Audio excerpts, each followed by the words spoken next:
Buhari begs United Nations General Assembly for debt cancellation for Nigeria, promises free and fair elections. Welcome to the news and thank you for tuning in to listen. The president also called for debt cancellation for developing countries, noting that it poses severe challenges to the affected nations. President Muhammad Buhari says free, fair and credible elections are the foundation of political stability and peace in any nation, assuring that he will leave a legacy of free and fair elections. President Muhammad Buhari says he made this known in his last address before world leaders at the 77th session of the United Nations General Assembly in New York, the United States. Indeed, we are now preparing for general elections in Nigeria next February. At the 78th UNGA, there will be a new face at this podium speaking for Nigeria. Ours is a vast country strengthened by its diversity and its common values of hard work, enduring faith and a sense of community. We have invested heavily to strengthen our framework for free and fair elections. I thank our partners for the support they have provided for our elections.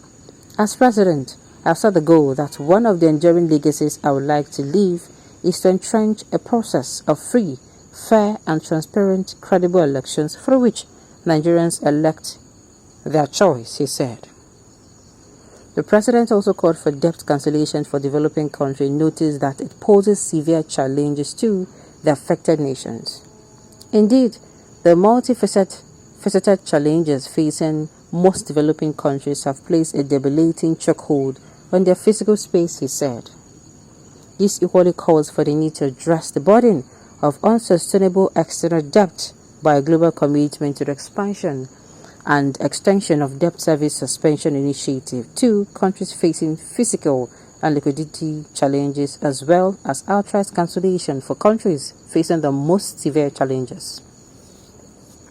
The president, who reiterated his commitment to constitutional limits, said Nigeria has stood for democracy and the rule of law as a country and in the sub-region in countries such as the Gambia, Guinea-Bissau and the Republic of Chad. He added, as I approach the end of my second and final fourth-year term, I'm reminded of how much has changed in Nigeria, in Africa, and in the world, and yet how some challenges remain. We are now more severely tested by these enduring and new global challenges, paramount, among which are conflicts increasingly being driven by non-state actors, proliferation of small arms and light weapons, terrorism, violent extremism, malignant use of technology, climate change, irregular migration, and disparities in opportunities for improved standard of living. Despite the challenging international environment, the United Nations has proved that it can be strong when the will of its members is harnessed for positive collection. The guiding principle of this extraordinary institution is the promotion of peace and security, development, and human rights. Okay? No wahala. Okay, the thing is, so all of a sudden, he wakes up and he says, I don't want to borrow money. So he don't give himself. Somebody told him, or actually he sat down and he looked at himself. You know, there's how you do something, even as a person, as an individual. If you're living your life, the time you say you go back, you go tell yourself, more. I mess up for this area, no try.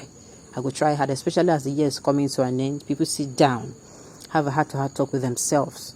So maybe you don't see and notice, say, what you do, no, they okay. The way the money where you borrow, you know, fit points. Say, okay, this is what I used it for.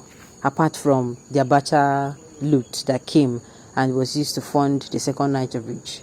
You cannot point to any sector. Tell me any sector that you come and point to and you say, this particular people actually did well. Now they borrowed funds, money be this. And if you're borrowing funds, for me, if you have a business and you get investors, it is also borrowed funds, right? Those people, had they been the funds were invested, they were channeled into areas where if it was channeled into, it brings revenue and you start servicing the debt with that revenue. Then I'll say, okay, fine, I'll nod my head. Sincerely, if they are borrowing to build very capital projects that it was going to generate revenue. Sincerely, I don't even think I'll be out coming to say this, because by now they would have finished it, and even before it is going to mature, it is going to get to the maturity date. Oh, you don't reach when I go give us our money. They would have been able to service the debt up to almost its finishing level. The thing would have generated revenue, generated funds. Then it will not be this time. It will not even, people will come out and say, okay, the government can borrow. But this one, funds will be borrowed. You will not even, they even borrow to service our budget. That one, now funny me pass. They borrow to service our budget. So this money is being borrowed.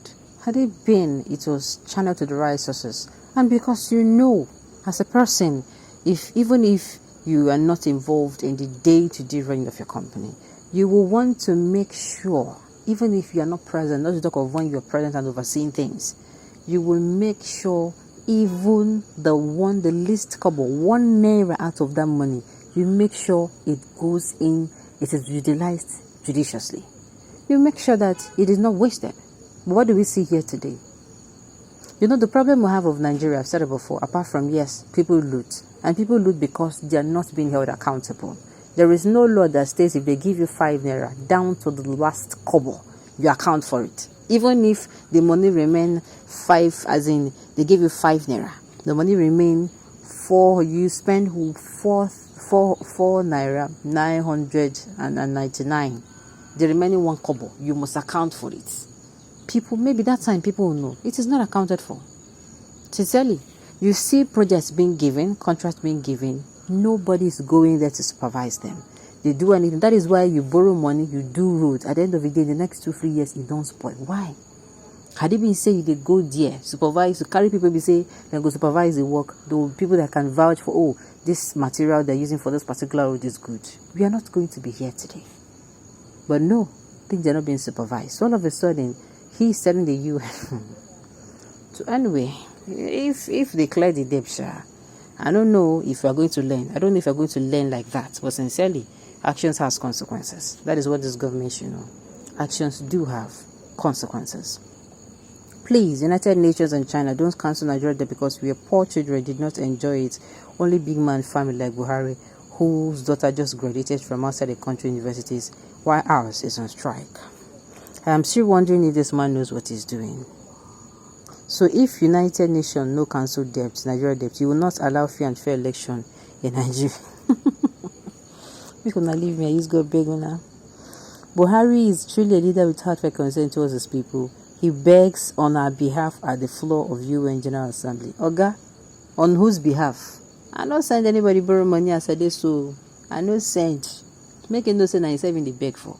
But the only thing there is, he wish to beg.